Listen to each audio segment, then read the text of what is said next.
Michael O'Grady e i creativi. All right, ladies and gentlemen, welcome back to the show. This is the next part of episode 8 of Michael O'Grady and the Creatives. If you guys are just joining us now, my very awesomely talented guest today, his name is Matt Coatsworth, and he is a motion pictures agent for the company UTA. He works and represents with cinematographers, producers, costume designers, the whole 9 yards of everything. He works with everybody. He knows everybody. And he's here to promote his new campaign.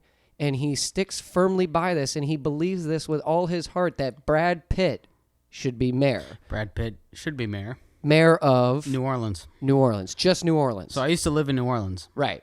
And this is a whole thing while I was living there. If you're just listening, he's wearing a Brad Pitt for mayor t-shirt. It says Brad Pitt for mayor. Yeah. So when I was living in, it's really funny. I lived in New Orleans, 2012, 2013. 2011, 2012, and you have to think like that was 5 and 6 years after Katrina. Okay. And what happened was like right after the Katrina hurricane had the hurricane hit, but the big problem that New Orleans faced was that like the hurricane kind of landed itself over Lake Pontchartrain, which is just north of New Orleans. Mm-hmm. And when the levees broke because they weren't working, and they weren't working because there were a series of very corrupt city officials that were like siphoning city money to their own. And they were like buying fancy cars and shit, and like it was horrible. It was like the epitome of like everything that could go wrong about a government system. If all the pumps were working to pump water out of the city, there wouldn't have been the crisis that happened. Like right. that like the water levels and the what's the word I'm looking for? But blanking on the word. But anyway, so there's a what happened was after so Brad Pitt shot a bunch of movies in New Orleans. Louisiana has a big tax break or had a big.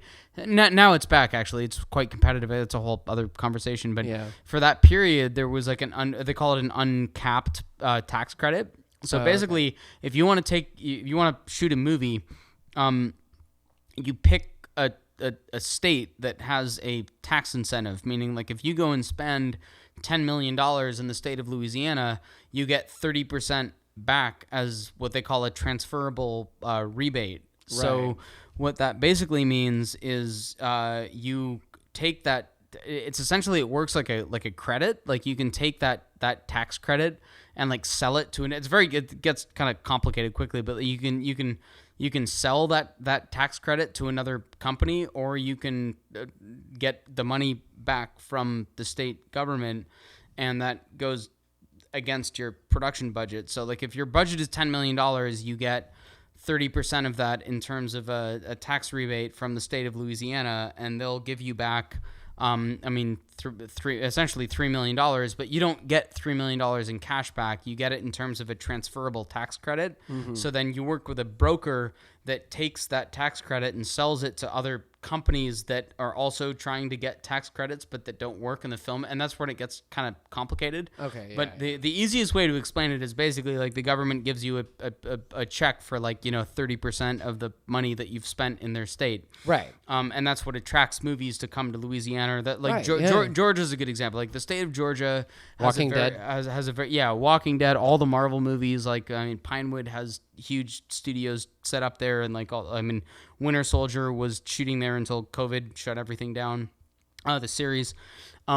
And when I was living in New Orleans in 2012, they had what they called an uncapped tax credit, meaning like it didn't matter how many movies came in and spent money, like the government would just keep throwing money at the film program. Right. And what was happening was like there were roads that weren't being maintained, and there were like museums that were going out of business, but the government spending all this money on tax rebates, and there was some funny business going on with some producers that were pulling some shit and like making their own situation a lot better, essentially defrauding the tax credit system. Jeez. So when one of these big things got uncovered, they pulled the credit, and the Louisiana government was like, no, there's no more tax credit. That's it. So like Disney pulled, I think it was like Pirates of the Caribbean were supposed to go to Louisiana, but then the government, the state government of Louisiana, they were like, we might not want to do the credit for much longer because like we have issues in our state and we're spending so much money to keep film production here, but we're not seeing like, because the idea is that like the state spends money to bring films into the state, and then while the films spend money, they support the local economy by hiring people, by buying stuff from local, vendors, and meaning like stores and artist shops and construction shops and like just everything, like equipment rental companies, like all that shit, like that all goes into the tax rebate. But what was happening was producers were, some very specific, very shifty producers were like buying cars in Louisiana, buying like, $80,000 Lexuses and running it in through the production budget, and then like driving them back to Los Angeles and like having so people were taking advantage of the system basically. Right. Yeah. So while I was living in New Orleans, there were a whole group of people that were very against the corrupt system that were in part to blame for what had happened for Katrina. And what happened was like Brad Pitt, who had shot a series of movies, one of them being Benjamin Button, another one being 12 Years a Slave, another, like a lot of these films had shot Django, which wasn't Brad Pitt actually, so that's a bad example. But like a lot of these movies that had shot in Louisiana, like Brad Pitt had been down there so much that like he bought property and he got really involved in the culture, because it's a very easy culture to get sucked up at. Like I almost moved there. I almost stayed there. Like when the movie was done, if I didn't have, I stayed. This was on Ender's Game. This was on Ender's Game. Yeah. Like I stayed on the film and came back to LA and worked for another year in post, which typically doesn't happen. Like you usually go from one production job to another, but I had the opportunity to stay on as the post coordinator. So I just, I got involved with the editor and was doing. That's how you got here to LA? That is literally how I got here to LA. Otherwise, we wouldn't have met. It's insane, yeah. But like that whole thing. Thank you, Ender's Game. And I have so much to thank. I mean, my best friends still to this date. I mean, there's like my best friends in Los Angeles. There's like you, and then there's like Jason, who was the art department coordinator. There's Mandy, who's one of the producers. Linda, who's one of the producers. Micah, who's the art department coordinator, as well, is like still a best friend. Cherie, like all those people, that whole group of people. Thane, who was our production supervisor, we're all still best friends to this day. Wow. And I've worked on in my day, like before I started at the company, I had probably 15 movies, and like I don't have a group of friends like that. Right. Other than Ender's Game. Like Ender's Game brought an amazing group of like very talented creative people together, and everyone has gone on to have success in their own area. Like people that stayed. My buddy Jason, who was we called it digital asset manager, but really he was like an elevated art department coordinator, but he knew all the digital stuff of the art department. Again, this is like the meeting of like an analog world versus a digital world, and he knew all of the systems of like how to manage data and like all that. I don't know, it's like geeky stuff that he knows, and I have no fucking idea what it's all about. But he's gone on to become the head of post for Legendary, and he now Jason, I didn't know that. Yeah, Jason Beal, who you've met, Jason, like thousands of times we've hung out. Yeah, so Jason is the head of post for Legendary. Actually, that'd be a guy you should have him. Definitely have Jason on the show. Get him on here. Yeah, and he's an LA guy. He's from Venice Beach. Right. We went and partied with them during the day one time at their place. Oh, we certainly did. Down at Venice, and there was that burger shack that we walked over to. Mahu, wahoo, wahi, mahi. Those burgers were so good. They put the sausages on the burgers, and then it was so good. See, like those moments. Can we get one of those now? Like I stopped eating meat about a year ago. You haven't eaten meat in a year? Yeah, I've been well, I eat chicken and fish. That's meat.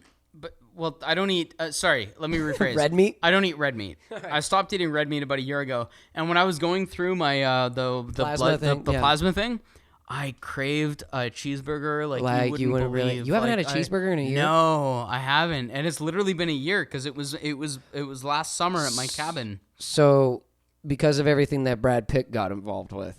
Yeah, they made a shirt. So anyway, going back to that, I know, good job, because it's impossible what you're trying to do. Keep me on point. So what happened was, because Brad Pitt, after Katrina happened, started building houses for people, and he started building these houses that were up on stilts. So he took all of his big fancy movie money and actually started buying. They're like, okay, you're a family, you're fucked. You guys need a house? Buying you a house. and he bought them a house, and he built them a house, and he did that for like 200 families. Wow. Like Brad Pitt built infrastructure in New Orleans, in the 9th Ward and the 12th Ward, and like these areas that only lost their, I guess, social integrity because of corrupt politicians. So this group of people started an organization called Brad Pitt for Mayor, and there was an event while I was there that I went to, and Brad Pitt went and did a talk, and it was a whole Brad Pitt for Mayor thing, and you could buy a shirt for like, I think it was $25, Yeah. and the $25 for the shirt actually went to Katrina victims to pay for their houses. So this shirt actually like invested it. This was 2000. Yeah, I've had what is it, 2020 now? So I've had the shirt for 8 years. Yeah. And which is a miracle. Like most t-shirts last me like 2-3 years because I'm Right. a very aggressive clothes wearer. Yeah. Like